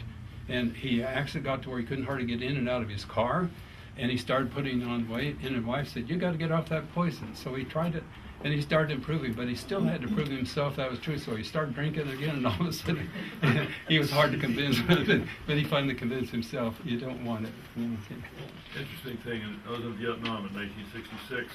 They had Diet Coke stacked outside the hooches in the sunshine, and that heat got to those Diet Cokes, and they were having some major problems. You know what it is? It converts to formaldehyde, and especially at high temperatures like that. And formaldehyde embalms the living tissue, basically. So now your body thinks that you're embalming tissue, and it's an attackment like an antigen, so it causes autoimmune conditions too. Yeah, a lot of those did. They were promoting something and they didn't realize, and so now they try to keep it out of the hot sun if they can. But in your body, it's going to convert later anyway. So. By the way, high fructose corn syrup can contribute to cause uric acid increase, which causes gout, which can contribute to gout, and it overrides nitric oxide, and nitric oxide dilates your arteries, and so you can get better circulation. Well, it's suppressing that function too. So high fructose corn syrup has multiple problems associated with that when you start looking at it a little closer. Now, someone was trying to tell me, a doctor, that you shouldn't eat fruit because it's fructose. That's not true. That's not true. I think that's crazy. That's not true. Yeah, because it's an entirely different process. High fructose corn syrup is usually mostly genetically modified corn. Now, besides, it's got aluminum in it, it's got mercury in it, and it's way different than fruit's got two different kinds of sugar to begin with, and you got the fiber, and fruit's good for you. So that's man's creation, high fructose corn syrup. The other is God's creation. Yeah. We've been eating fruit forever and haven't heard of it. And on page 50, it says 25 damaged effects of sugar. This is a McAlvany report. He actually had 78 different ones, and I just picked 25 of the most common ones. They're the most ones we're concerned with, and I'm not going to go through all those, but you can later if you like. But you'll see there's a lot of problems associated with sugar that you're not aware of. Okay, page 54. 12 nutrients critical for controlling blood sugar, which are depleted by sugar. So we won't go through those like we did before because they're all right there, but showing each one and what they're beneficial for, and they're just depleted by sugar. Remember I said that's one thing about sugar. It actually depletes different nutrients because it needs those to metabolize itself. And it doesn't have them. It's all naked, sort of, and it's missing them. So it's depleting, kind of a little bit like drugs in some respects. Okay, page 57. Dangers associated with artificial sweeteners. I talk about aspartame again, which they call equal or NutraSweet. Got different names for it. The methyl alcohol is found can cause inflammation of the pancreas. And it produces high levels of insulin. So that's two things that aspartame or NutraSweet does, which we don't want to do. And inflammation of the pancreas means there's damage to the pancreas, and so that's a concern for anybody. Okay, page 58. He talks about, too, the damage with Russell Blaylock. He's one of my favorite neurosurgeons, but he talks about aspartame in detail, and the fact that the American Diabetes Association recommends it as a sugar replacement, which we should never be doing. And one of the things about aspartame that's interesting, it depletes serotonin. Serotonin is a feel-good hormone, which means you're going to get depressed, frankly. And Dr. Mangley said one of the benefit of serotonin is it produces energy, and it stores energy, and you find it throughout the bloodstream. And it produces melatonin at night, converts to melatonin. That's a similar molecule. So, and it's even in the intestinal tract, 80% serotonin produced in the intestine. There's something called motilin, that it produces too, that keeps things moving, contraction through the intestinal tract. So it's really important. But these antidepressants are flooding it in the brain instead of utilizing reuptaking so you can use it where you need it the most. Then the receptors start shutting down eventually, and then it causes depression because now you're depressed.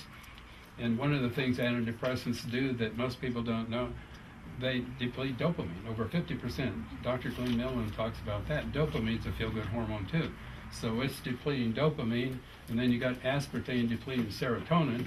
And when you look at the combination of these things, you see why people are being depressed, and there's a good explanation. What ups the serotonin? Pardon? What would raise your serotonin? There's usually natural things I talk about in here that you can keep your, and even just, sometimes it's made from glucose too, but I'd say that I talk about that quite a bit and hear different things that stimulate it, but usually most people are not low in serotonin unless they're doing something wrong, because our body, like I say, if you got a problem with your intestinal tract, fix it. If you got candida, resolve it. If you took antibiotics, get probiotics and build the intestine, because that's where most of it's produced. So if your intestine's healthy, you'll have plenty of serotonin. Because like I say, most of it's active in the brain. There's a connection between the brain and the gut, they call it. And there's a book called Gut and Psychology Syndrome that talks about that. What's it called? GAPS. The GAPS GAPS. diet. Oh, the Gut GAPS psychology. diet. Yeah. Dr. Natasha Campbell McBride talks about that. She wrote a book on that. So. Okay. And Dr. Betty Martini of Mission Possible. I met her a few years ago in Las Vegas where we both lectured. She's really, really important. She spent years out there fighting, trying to get aspartame pulled, and she had 3 clinics that she sold and used that money to try and travel around the world getting it off. And she talked about Dr. H.J. Roberts, who just passed away, by the way. Really neat guy. He was 88 years old. Had a heart condition. I might have been able to help him, but I didn't know it. But that's something that's often resolved. So, okay. The other thing is about aspartame. It not only depletes serotonin, but it interacts with all medications and vaccines. Jack probably explained why you want to avoid vaccines with all the stuff they got in. But it interacts with, so it's actually dangerous when you're taking it with medications because of the alcohol in it. And they usually tell you to avoid alcohol with medications. Well, this is the worst form of alcohol there is, wood alcohol. So I think I talked a little bit about type 1 diabetes. And is there anybody who has type 1, by the way? Or, My granddaughter. Oh, okay. One of the things you find that there are times that you can repair the beta cells, okay?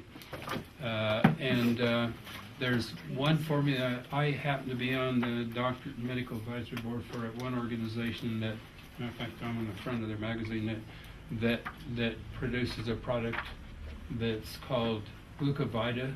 It's got 10 different herbs. And it was developed in India about 2,000 years ago, recently rediscovered. Now, there's other things that will help, but that's probably the most comprehensive formula I've run into, because there's a doctor in Canada, Indian doctor, that was able to actually help reverse type 1 diabetes sometimes. And see if I can get to that one, too, type 1 diabetes. Here it is. It's on page 102. The 10 different herbs. And it's interesting how comprehensive this particular formula is. All herbs, okay? Now, remember one thing we just learned, that cortisol damages the beta cells in the pancreas, and DHA helps heal the beta cells. But these different herbs in here, we talk on page 103, Gymnema sylvestre. It repairs or regenerates important beta cells in the pancreas. That's a major one right there. The insulin requirements go down. Bitter melon has a normalizing effect and has been found to mimic insulin. reduces blood sugar, improves glucose tolerance without insulin, without increasing insulin. And Indian Trinsosopora, yeah, it's a different name, has multiple effects on diabetes. Fenugreek, which is a pretty common one, the higher your blood sugar, the more it's reduced. So it did, and we'll see some of these, about 3 of them, that actually the Indian Kino-free allows you to cut down the intake of antidiabetic drugs, or if not completely stop them. And then the neem is a really important one. It treats 40 different diseases and normalizes blood sugar. And a cluster fig normalizes blood sugar. And then there's 4 right here in a row that normalize blood sugar. And that means that if it's too high, it's going to lower. If it's too low, it's going to bring it up. So it Where would you normalizes. find- 4 different ones. Pardon? Where would you, I'm not familiar with that. Where do you find these things? Oh, okay. I'm getting ahead of it. I talk about it in the book. And actually, it's a Cardivida is the name of the company. This is my picture on the front of their magazine, by the way. Oh, the two at the bottom? Because I'm on their doctor's advisory board. And I don't make any money off products they sell. They do pay me sometimes for just being on the advisory board, but other than that, and there's a few doctors on there, and they've got in this issue, and it's on my website, they have an interview of me, about 3 pages, and they ask me a lot of questions and stuff. But anyway, I talked about it in my book on diabetes because that's one that before they even asked me to serve, and I think maybe that's why they did, because I've never seen a formula that was more comprehensive than that one. And sometimes it's easier to get it all in one, to put a whole bunch of together and try and find all the different herbs, and they've done that. And so anyway, this is, and then we're going to look at the next page, 105. There's a company called Standard Process, who Dr. Gambee, I'm sure, is familiar with. They got a whole bunch of, about 21 different protomorphogens. And it's a special kind of glandular for different organs. I don't care if it's your brain, your liver, your thyroid, I don't care what it is. In this case, it's a pancreas. They actually are similar to stem cells. They figured out a way to get rid of that protein coating, or Dr. Royal Lee, that started this company, is a genius, pretty much. And way back, and this company's been around 80 years or so. But he figured out how, it's a patented process, to get rid of that protein coating, have everything else, substrates they call it, to actually repair different types of organs. And this is pancreatin, PMG, is one that works for the pancreas. So it actually is one that you can take as well to help along with the herbs that they're talking about. But imagine, how difficult it is to inject insulin all the time. Wouldn't that be neat if you didn't have to? But what they found is they could inject a poison in a rat that was known to kill the beta cells that produce insulin. Guess what? There's alpha cells right next to it that produce glycogen. That produce. He's showing us. He's going to get off that, okay? But what happens is the alpha cells produce glycogen that goes to the liver and buffers your blood sugar. So when it gets too low, it kind of feeds it out there and stabilizes a little bit. But those cells were converting to beta cells after a while, after they killed the alpha cells. Now this is something that's interesting because they have the potential to become beta cells. And they find that they can do that. And some of this, I think, and this protomorphogen, I think, helps do that too. And when you look at some of these other herbs, what they're doing, I think they could very well. And then, of course, bringing your pH up helps, like we talked about, because it's producing alkaline enzymes, and that they used to use baking soda before they had insulin. So, and it's good for cancer. Baking soda is really good for preventing cancer. Makes your body more alkaline. Cancer thrives in an acid environment and produces lactic acid, which causes acid. So baking soda, I remember this one doctor said, whenever I'm tired, I just take a teaspoon of baking soda and I get more energy. Well, guess what? You're using your oxygen more efficiently now because your body pH is up. It's not depleting oxygen. So that's really important. So these are some things to consider, but I'd like to see, if anybody knows someone or has type 1, I'd like to see what kind of progress they make if they do, because it'd be such a blessing not to have that all. And what happens a lot of times with type 2 diabetes, they're too quick to put them on insulin. And one doctor was really promoting doing that because she was with the company who's producing insulin pump. They charged $4,000 or $5,000 for and $450 a month and turned out she was saying, well, they tried to do a double-blind study where they had them on metformin and insulin or 3 other diabetes medications right off. Well, if you're on 3 diabetic medications right off, you're going to feel terrible. So they used the one that was the least of a problem, metformin, with the insulin, and said, so she's saying you should do insulin right away because they want to sell all these pumps, basically. It's the last thing you should do, it's a last resort if you do. And I'd say, hopefully you don't have to. And like I say,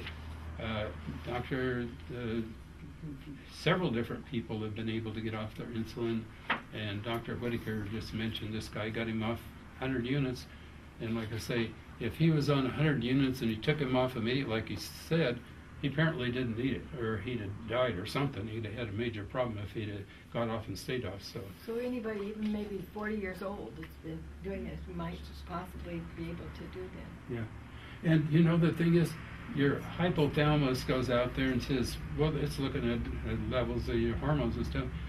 There's plenty of insulin out there. Why worry about it? It's not going to stimulate the pancreas to produce insulin, even if it could. And so you just keep taking it, and maybe you don't really need to. How do you know? You know, if you don't try. And yet I've read and in here they talked about mangosteen, and guys were taking mangosteen, and another was goji, and all of a sudden their levels went down, and they didn't take near as much insulin, and they still were doing fine. So there's natural things too that help reduce the amount of insulin people need to take. Yeah. I can personally attest to the effect of alpha-lipoic acid as well. I had my mother on a very controlled diet for her diabetes so that there was no error involved for periods of time, and I put her on the alpha-lipoic acid and reduced her insulin in half within a week. Right, that's a good one too, and it's good for diabetic neuropathy. Yeah, alpha-lipoic I think acid. every diabetic should be on alpha-lipoic acid. I agree. How much? 400 twice a day. Some 600 I get sometimes. Yeah. And MS. Yeah. MS. Alpha-lipoic acid for MS. For MS. Oh, I think. Yeah, that probably makes sense. Well, a lot of people who get MS is from aspartame. Now, I'm not saying all of them, but that'll cause MS. And people have thought they were bedridden and in a wheelchair, and they found out it was just aspartame. And once they got off, it went away, causing lesions and stuff in the brain. And so there's a lot of things that you could do. And believe me, I'm convinced that there's probably nothing out there you can't resolve. If we haven't found it, it's still there. You know, and we're finding things all the time, but most doctors don't have a clue. You know, you can't blame them. They're restricted on what they could do. Look at Dr. Gambee getting in trouble for doing nothing wrong. And so they were worried about getting in trouble, and they were not trained in nutrition or prevention. And like I say, that's not where the money is. And unfortunately, our medical system is based on profit. You probably saw Time magazine where they're talking about these hospitals, huge profit potential and charging dramatic prices for stuff that's ridiculous. And then, of course, pharmaceutical companies, most of their drugs are produced in China or India for pennies. Life Extension did research, and they showed that the average markup on about a dozen most popular medication was over 78,000% markup. That's where they get all the money for all the lobbyists controlling everything that goes on and everything we do. They've got tons of money, and there's more profit in drugs than anything else. So they want to stay in business. And a lot of them are getting to the point where they're generic, they're not making as much. So now they're going to vaccines more. And they got something passed a few years ago where they don't have to take responsibility. The government does if something's wrong with vaccines, so they don't worry about testing them that much anymore, promoting them for everybody, almost mandating them if they could. This is ridiculous. So you know, we got to change this protocol, and hopefully we can make that happen. And My state representative, said, I talked to him the other night, and he says they fully intend to get rid of every naturopath. Yeah.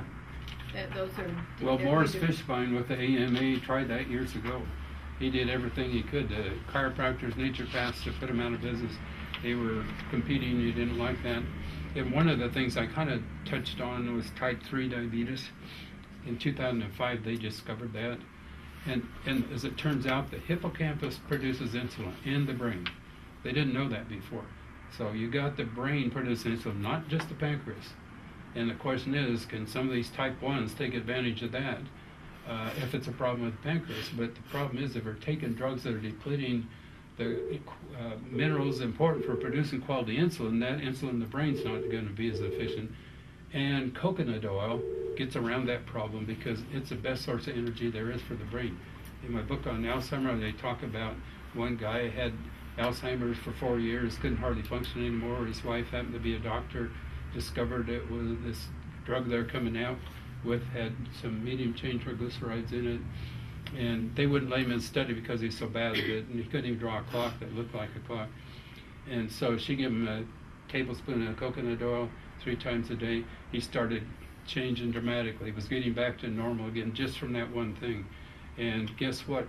If he wasn't taking it all the time, he had all these different symptoms. I said, Mary, what is he taking for medication? 2 antidepressants and 2 for Alzheimer's. And that's creating all of the symptoms he was dealing with for one thing. So anyway, that's Alzheimer's, so I talk about too, and I've written a book on it. Doctor, a question about the type 1, if that develops in childhood, can the glucose spike help that, or? Yes, it's possible, and it doesn't matter when it develops. And one of the things they found with children that develop it, lots of times they find it's a vitamin D deficiency. Now maybe it's a deficiency in the mother when she was carrying the fetus, or it might have been when the child is younger, it's not getting enough sun, not getting enough, but they found that the larger percentage of them were deficient in vitamin D. And that's one of the things, a lot of these drugs are depleting, and something we should all be taking too. So that's another possibility. There's a lot of potential for type 1, I think. Just because the alpha cells are out there looking to produce beta cells, and you need them to, and they didn't know that until recently too. So I'd say there is a lot of potential. Excuse me. I have a question about, this is maybe off topic, but I was thinking about the metformin. When people take their blood glucose levels, the numbers, like the numbers that they're supposed to achieve, I was never told what number I was supposed to achieve. I was just told, take the metformin, take your blood glucose levels. So I've been doing that. But I read a thing that said that that optimum blood glucose should be between 80 and 100. Mine was 87 over the weekend, and I got really sick, and I felt weak and shaky and felt like I was going to pass out. Right, and so, but it was right in that range of optimum blood glucose. So my question to you is, what are the numbers that we should be looking for to be optimal blood glucose numbers? And, you know, the opinion varies on that. I don't know if Dr. Gambee has a better suggestion on that than I do, but that just looks like it would be a pretty good number, really. 80 to 100. Yeah, and like I say, you can check it, but, you know, maybe you try the coconut oil. Your brain might not be getting enough energy, and the thing about coconut oil, it won't store fat.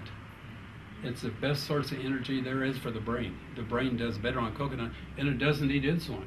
So it's producing energy without insulin, and it won't store fat, and it's something, and it's usually consistently, you want organic or coconut oil, and you can use it for all kinds of stuff.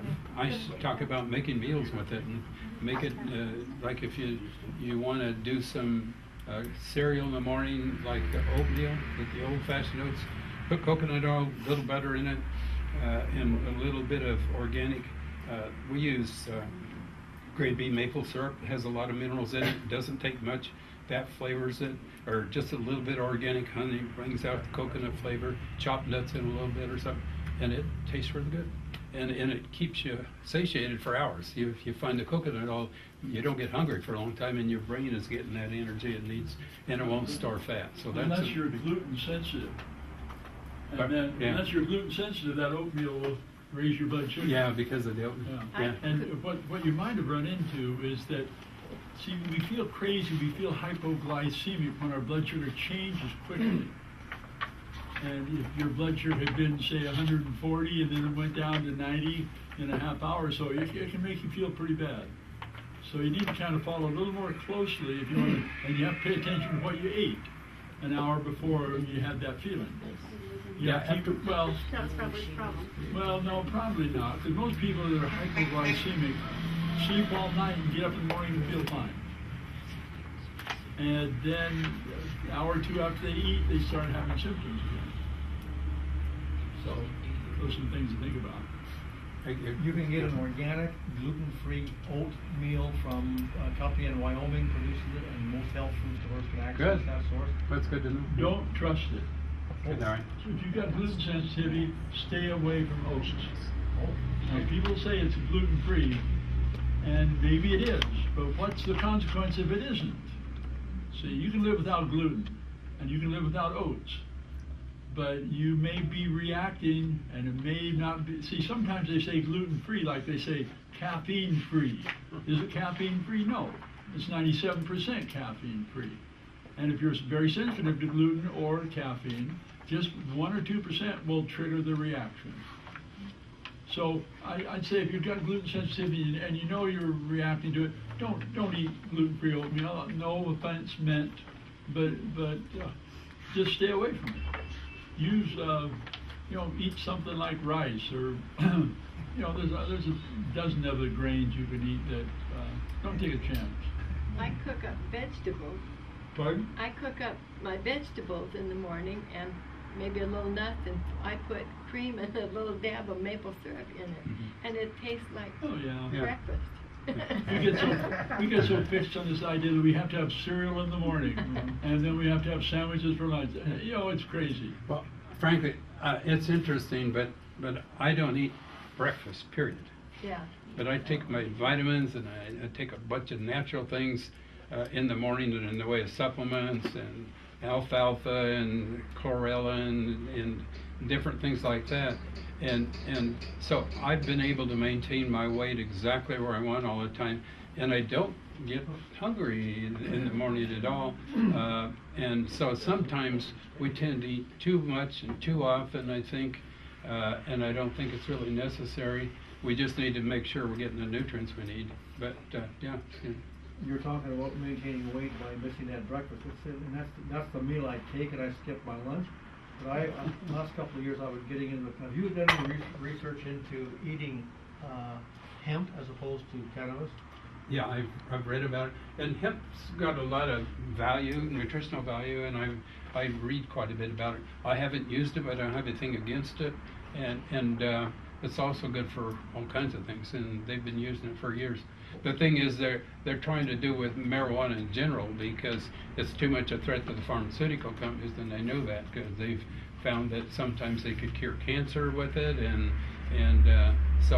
but some of it doesn't cause the high. You talk about it's just has a lot of nutritional value. Well, I actually lost my weight over a year using a high amount of hemp in the morning. Did you? Yeah. That's similar. I'm just taking different things sometimes in supplement form, concentrated. But the thing is, once way back when I had a couple truck stops, the trucking business, I was 62 when I got a Dell Davis book and started learning all this stuff. I weighed over 200 pounds. I was 205, I think. And I ate everything I don't eat now, and I wasn't. But I changed a lot of things since then, and then I got a picture here somewhere with me. I think that was taken in 1980, and I was very little gray, and 6 years later, almost totally gray. Stress. Long story, but it was financial stuff and litigation and all kinds of stuff I was going through with an attorney that bought a business and tried to run it down, get his money back. There's a huge bankruptcy, 3,500 investors. I was one of the highest investors, lost a bunch of money, and chairman of the Creditors Committee. Stress and elevated cortisol, that's what it does to you. And in the 27 years since, I've aged less than I did in 6 years. And I've been doing longevity stuff and a lot of healthy stuff. So that shows you can go either way. And longevity's been one of my interests a long time. But it's amazing what the elevated cortisol and stress can do to you. And that's why I talk about it quite a bit, because it affects so many things. And so now we can control it, like I mentioned. So, and another thing, cooking I didn't mention, if you're eating cruciferous vegetables, they're good for you, steam them. They actually suppress your thyroid if they're raw. They call them goitrins. So cruciferous vegetables, steam them. The rest of them you can eat raw if you want to. Broccoli. Yeah, broccoli, cauliflower, and Brussels sprouts. Yeah. Or ferment them. That's probably okay too. And what about- Yeah, fermented foods are good for your intestine and antibiotics. Yeah. And what about raw? Pardon? What about raw broccoli and cauliflower? Yeah. This way your enzymes you don't lose enzymes with using raw vegetables? Just like I say, those are the only ones, the cruciferous ones, because it suppresses your thyroid, they found. And another thing that suppresses your thyroid is soy. And if any are using soy, don't. It's got, it's actually genetically modified, most of it, and it's got mercury in it, it's got aluminum in it, and it's got estrogen, and it suppresses your thyroid, and that's the last thing anybody should do with soy. They made it sound like a health food for years. It's far from it. And so I'd say avoid soy. And if you want to do anything other than regular milk, rice milk, or almond milk, there are alternatives you could use that are a lot better, frankly, in my opinion. Anyway. Can I ask you about the soy? Are the levels of estrogen in the soy enough that it increases the estrogen in your body? Yes. And the thing is, too, it contributes to cancer. Mm-hmm. Lots of cancers are promoted by that. And women usually end up with too much estrogen, if anything. And your fat tissues produce estrogen, they can, and so you don't have to necessarily be supplemented. And it's sometimes best to do, they have a progesterone cream you can apply topically that kind of keeps your estrogen levels in check too. I know Esprolene is one I'm familiar with, an pump that they can do that's good for that too. So in exercise, you know, there's quite a bit I talk about in exercise, but rebounding is one of the ones that it's easy to do. It isn't that expensive to get a rebounder, trampoline, mini trampoline, and what it is I recommend a good sturdy one with a bar, a stabilizer bar, so you don't have to worry about falling. But what I found is it's a G-force from going up to down, strengthens every single cell in your body, not just your muscles, but all your organs. And it gets your lymphatic going and getting rid of toxins and stuff all the time. Squeezes the toxins out of those cells and removes it, pumps your lymphatic system. Al Carter wrote a book on rebounding, and he said his family were stronger than most people that worked out, and he didn't. They just rebounded all the time. And the more elevation you get, the more the difference in G-force. So if you're doing that bar, you push up on the bar, so you get more elevation. You're keeping muscles built in your upper body too, as well as you're getting more benefit from it. It's easy to do, and it's amazing what rebound can do. Yeah. I use a little rebounder, but I haven't got the expensive one right now. I just got the cheaper one, about $50. Just put a rolling office chair and use it to stabilize. Now you're saying that the exercise that I've been doing on the rebounder has, where my feet never leave the actual surface, or you should actually. Yeah. The higher you go, the better. And that's what I do. I train by pushing down like that, because it increases the G-force. The difference in the G-force makes it that much more beneficial. It's sort of like that strengthens every cell in your body. That's why when astronauts go outer space with hardly gravity, they get really weak. Well, this is just the opposite. So therefore, the better. Yeah. Not rebound, because the good rebounders are $200-300. Yeah, I think I got mine for $150 on sale once or something like that. But it's a pretty sturdy one, and it's got a handle on it. And you but, just use men's side. Yeah, you could stick it under the bed or something if you need to. You know, they don't take up that much room, and so. But it's probably the cheapest thing you could do as far as long term for exercise. It's better than going to the spa and spending all the money, and also. Well, a power plate, they're kind of more spendy, but I had one of those too, but they're really good.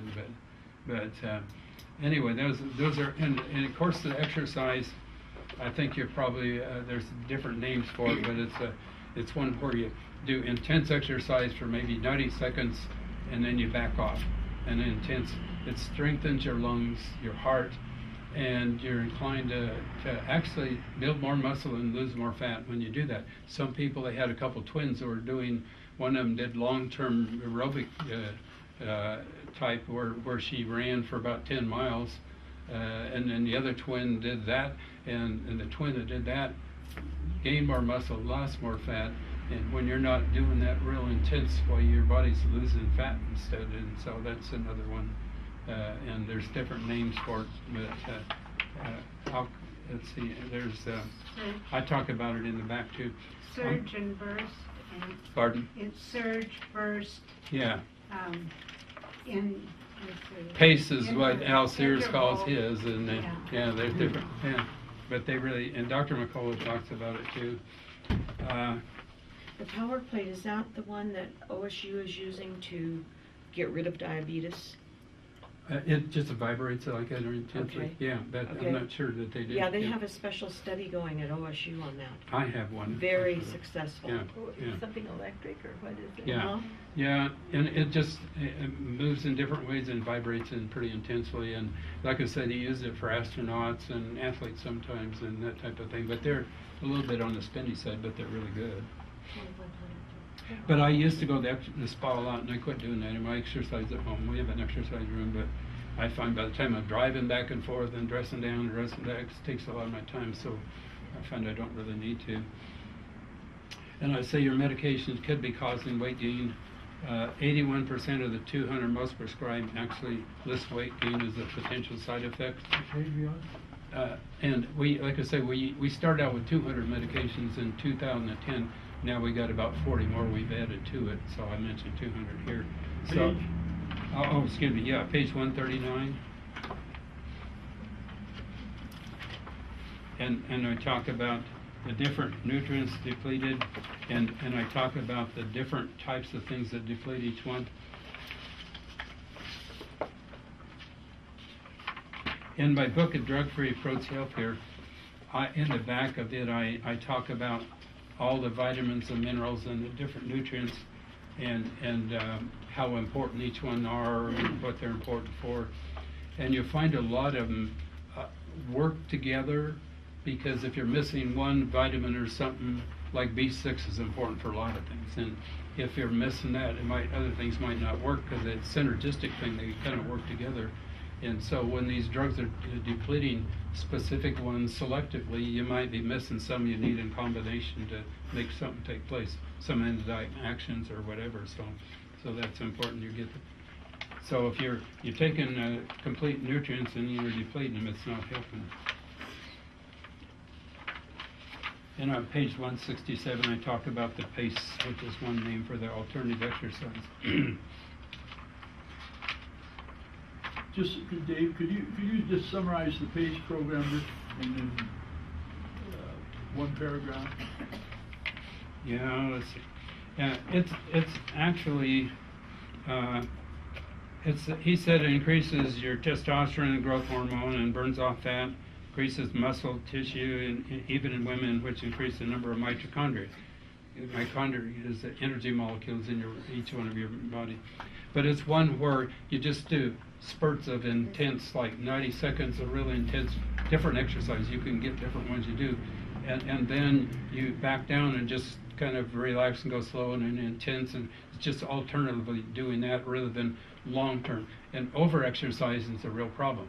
And they've found for years some people over-exercise too much, and it causes stress to the body, and it can cause damage and break down muscle tissue that you're not rebuilding, a lot of things. So this is, they find alternatively is the better source, and Dr. McCullough talks about it a lot. He's got a lot of pictures of doing that and stuff too. And one thing people you keep in mind, and that is when you exercise or stress yourself, you mobilize magnesium. Like Dr. Tanton pointed out earlier, magnesium is really one of the key nutrients to keep us going well. Yeah. Now, once you lose intracellular, see, magnesium is mainly inside the cell. And once you lose it, it's very hard to replace. So the trick really is with magnesium replacement or magnesium maintenance is to take magnesium before you exercise. So your blood level may be a little bit higher, so then when you exercise, your body doesn't deplete intracellular magnesium during that period. So take your magnesium before you exercise, not... It's hard to get too much magnesium, I think, but they say that most of the time when they evaluate magnesium in the bloodstream, there's enough there, but it's not the cellular level. You're depleting the cellular level, and if people, lots of times when they exercise a lot, they perspire a lot, and they're losing a lot of magnesium, like you say, and so that's an issue. So it's sometimes you can try too hard doing the wrong thing and not get the results you're looking for, and that's what it really amounts to. And Dr. McCullough said that he used to run for long periods and jogged and stuff, found he was creating more problems than anything in all those years that he did it. He wasn't getting that much benefit. And so we all learn, you know, we're constantly learning. But the good thing is now, with the internet, and you know, these things are all there, learning, and we need to learn from each other. And if our doctors can't help us, find somebody that can. You can do your own research. I've been doing it for a lot of years, and I'm still learning every day pretty much, because there's so much to learn, but it's worth the effort. And I still think we're going to have to do one of two things: either retrain the doctors, not like Dr. Gambee's already been retrained, but there's other doctors like Julian Whitaker and Jonathan Wright that are well known, that they're MDs that are doing alternative stuff. But there's so many doctors that are really like, they can't even keep themselves healthy, let alone their patients. And it's sad, you know, because they spend a lot of their money and time getting an education, and they still can't help their patients as well, or themselves, you know, and it's terrible. It's